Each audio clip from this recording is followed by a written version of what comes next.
Hi guys, it's Jason Wampler. Another episode of the Rocket Minute. This is the interior of my workshop. A lot of things have changed. I picked up some stuff off Craigslist. Reorganized my tool cabinets. You can see that right there, the tan ones. I got tools in there. I got tools down there and food down there because I picnic a lot. That is this turquoise box is my fire suppression system. And this compressor I got it used for 45 bucks. It's in great shape. It's just I got to finish the plumbing. But I wanted to show you this. By the way, folks, when we shoot these videos, I don't really think I'm going to show myself. I'm not really very photogenic. But I want to show you the sounding rocket prototype that I'm building. This is a guy that's it's a 4-engined rocket. I can put 4 I-220s in it. That's 880 Newton pounds. It's a tall rocket. You can see it. This is the payload section right here. I've actually got, I'm really happy with this. I haven't painted it. It's all black ABS. I am going to sand it down and paint it. I have developed a fastening system for the payload bays.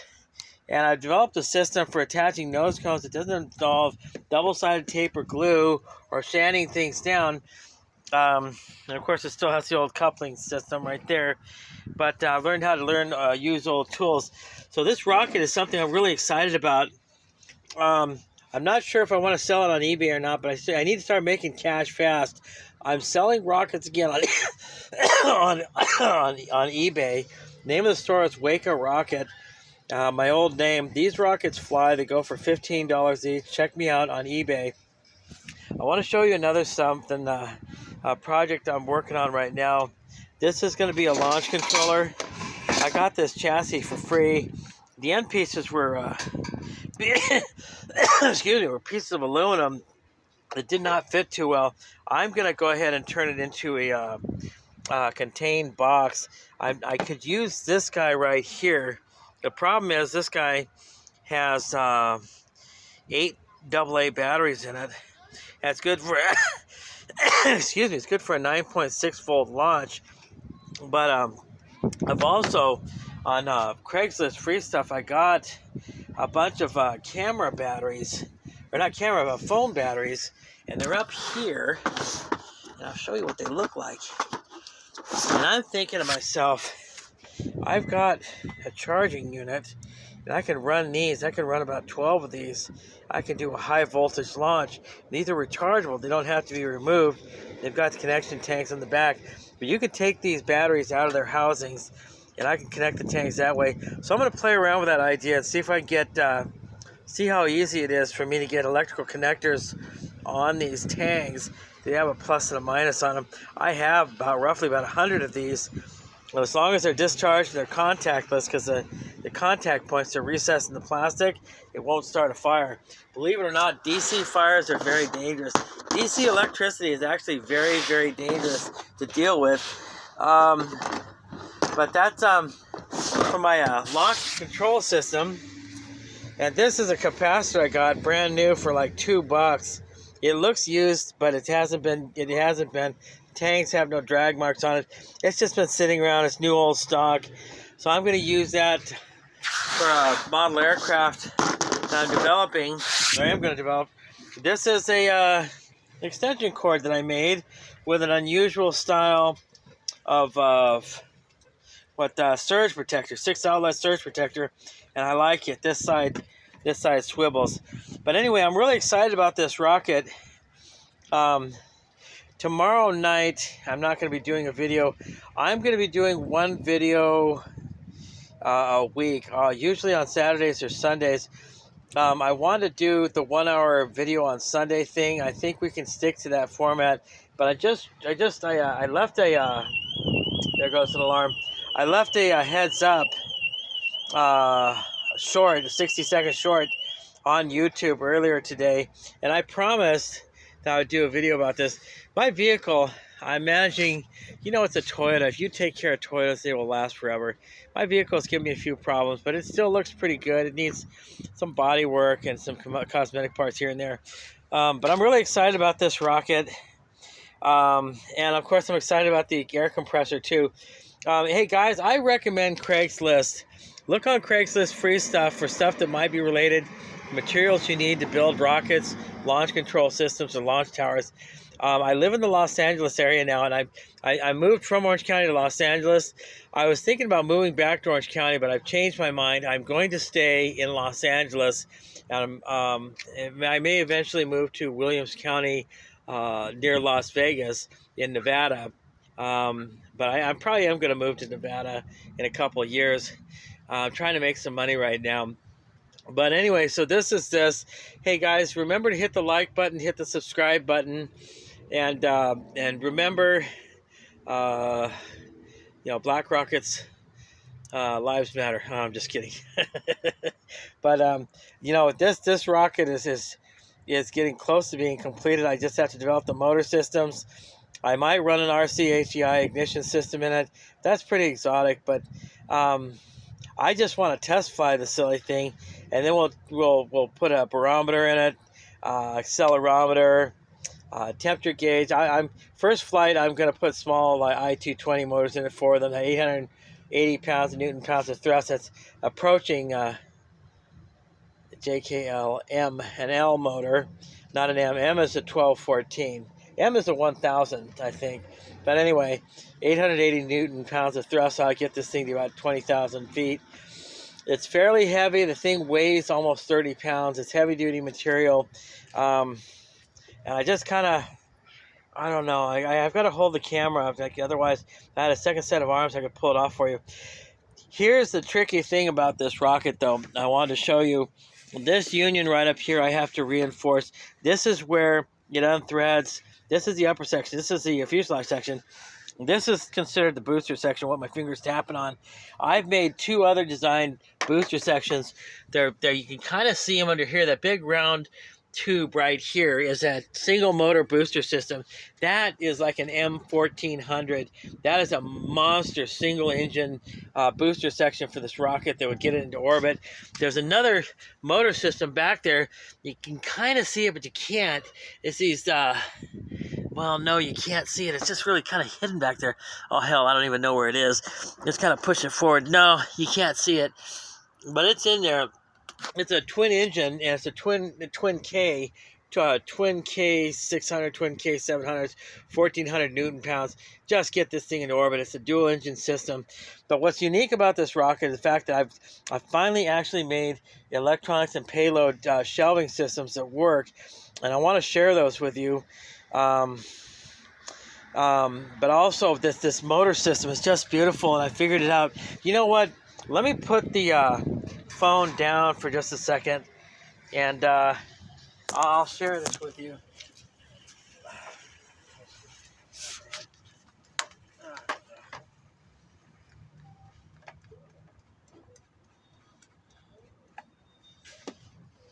Okay, sorry about that, folks. Okay, so we're back online.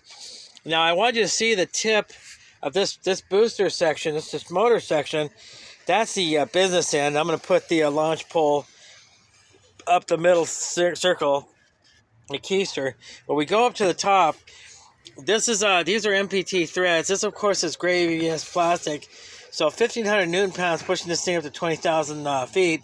It's going to put a lot of stress on this little ring here. It'll break very easily. So I'm going to develop put a metal tube up the middle of this. It's going to reinforce it, and it's going to go into the lower body section, which is where it mates right here. There's mating NPT threads right here, the inner diameter of that circle, and then of course you can see the bottom end in there. You can see the little nut of the lower shelving. I guess I can share the shelving with you. This is the shelving I've developed, but it doesn't show the attachment system, which I kind of do want to show that to you. But you know what? It's just going to be so much trouble. I have to get set up for it, and I have to mess around with this nose cone. And see, you can actually see the nose cone is off center to the right. I got to refit it. It's kind of a bummer. I thought it was square on the bottom. It's just weird. It's just kind of pulling over to the right. I don't know why it's doing that. I have to shave it down a little bit more. This is a nose cone piece. This gray little gray matter right there in the middle of, right there, right where my finger is right there. That was for another rocket. I decided to put it on this. Finally figured out a winning formula for attaching nose cones to rockets, my own. And it doesn't involve double-sided tape. It doesn't involve glue. It's just a lot of experience, a lot of hard work and know-how. The transition, the smaller diameter section. This is the this wider trunk is a payload section, of course. There's plenty of room there, and I actually put some plastic shelving in there too. Real neat. I got some scrap stuff I picked up off the side of the road because in Los Angeles, a lot of people are just throwing stuff out. And if you want scrappy parts for a scrappy rocket, Los Angeles is the place to be. Let me God, I wish if I had 4 hands. If I had 4 hands, I could just show you how this attaches. But here, just try and look at that here. Let's see if you can hold it. It just threads on. The NPT thread there, it's going right there. I think I can feel it going on. This is kind of tricky. You gotta watch yourself. Nah, it's going on cockeyed. Yeah. By the way, Hawthorne is the place to be. Hawthorne is an awesome city. Hawthorne, Inglewood in Los Angeles. There are parts of Los Angeles that are actually a lot nicer than Orange County. I recommend Los Angeles if you're the creative type. If you want a more liberal, art-oriented environment. See how that's kind of just threads on there? Those are MPT threads, so farther down you go, the tighter it gets and it seals. So, and of course I put the nice taper on these motor tubes at the top. Well, that worked out really well.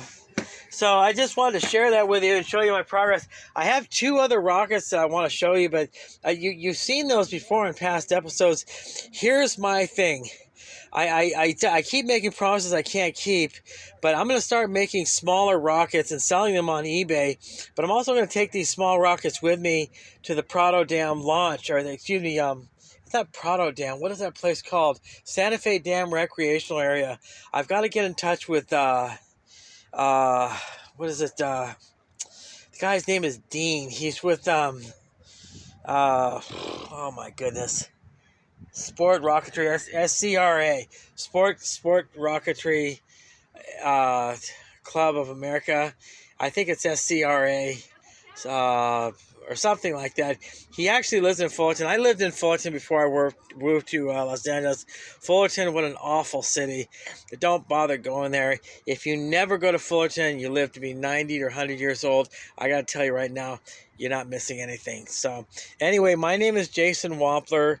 I'm not a very sightly person, so you're not going to see me working on stuff. I'm going to show you stuff that I'm going to work on or stuff that I've already worked on. And eventually we're going to get to some flights. SCRA, I think the Fullerton chapter of NAR. I'm going to go to some launches. I save up my money. Then we'll launch some of my rockets there. And we'll definitely do the Rocket Minute episode of that sort of thing. But anyway, I just want to talk, and I wanted to show you guys all the new and exciting stuff, the rocket, the extension cord, the launch controller I'm going to be building, all my new tools. Look at this awesome workshop that I've got set up, and the inverter I mounted in the front instead of in the back. Of course, there are a bunch of holes in this panel where they had the inverters before, but I've learned something. Extension cords carry and pinch electricity a lot better than jumper cables do. So don't buy yourself a 20-foot set pair of jumper cables and run your inverter all the way to the back of the car. It's best to have the inverters that you're going to mount in a car for temporary power, for AC power, for running small AC tools like I do. It's best to keep the inverters as close to the car battery as possible and just run extension cords the rest of the way. Because extension cords can be up to 100 feet, and because of the material they use for the core, for the white, which is neutral, black is live or hot, and green is ground. Because of the nature, the type of material the extension cords are made out of, they can carry alternating current a very, very, very long way without any heat or resistance loss because of the way they're designed and made. Jumper cables are not designed to do that. Large diameter wiring to hook up your inverters, it's not really designed to do that. Don't use so don't, like I said, you're going to mount. I'll show that in future episodes, how to fix tools and set up your workshop to build rockets. But, you know, when mounting inverters, you got to be careful. You need large diameter wire. You need the large diameter wire as short as possible. You need the inverter as close to the battery as possible. And you need an inverter that'll just barely do the job for what you need it to do. You don't want to get large inverters. I do have a second inverter I got at a junkyard for $10. It's a 2,000 watt inverter, and that thing kicks ass. The problem is the battery in this car couldn't handle it. I left that inverter on and I ran it, and that inverter is so liberal that a couple of times it left me stranded. I went to go start the car and the battery was dead. It would just click. It wouldn't turn the engine over. So I had to get it happened to me 3 times, and I had to get a jump, and I finally figured out, you know what, I think the inverter's just too big. So I went back to my 750 watt inverter.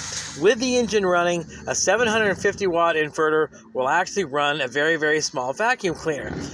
It will not run my air compressor. My air compressor has a large engine in it. So what I'm going to have to do is devise a system where I have both inverters hooked up. But if I'm going to run the air compressor, I've got to run it off the 2,000 watt inverter. And the 2,000 watt inverter is going to have its entirely own separate set of battery cables. I might run a second battery in the vehicle just for the large stuff. The large stuff being, of course, well, I like the vacuum cleaner, the compressor, and I have a large belt sander. In the meantime, though, if you're going to run a 2,000 watt inverter in a regular vehicle, be careful. Make sure that the engine's running when the inverter is turned on. And if you're going to run any equipment off the inverter, keep the engine running and the charging system going, because a 12-volt charging system will actually run at 14.5 volts. And that'll keep the inverter perky, but it also leave enough left over to charge the battery. So when you turn the inverter off, you turn the car off, you go to turn the car back on, the car will actually turn back on and not leave you stranded. You're in the middle of nowhere, nobody can give you a jump, and you have a dead battery. That really sucks. So word of advice, good survival advice from somebody who's learned the hard way in the parking lot of a well-known home improvement store that shall remain nameless. My name is Jason Wampler. My speech is entertaining. My appearance is not. Therefore, I'm going to spare you fine folks. This has been another episode of The Rocket Minute with your host, Jason Wampler. We're at 17 minutes. I'm going to keep these friendly videos to 15 minutes or less. I'm going to keep that promise this time. Actually, not this time, but next time. All right, take care, you guys.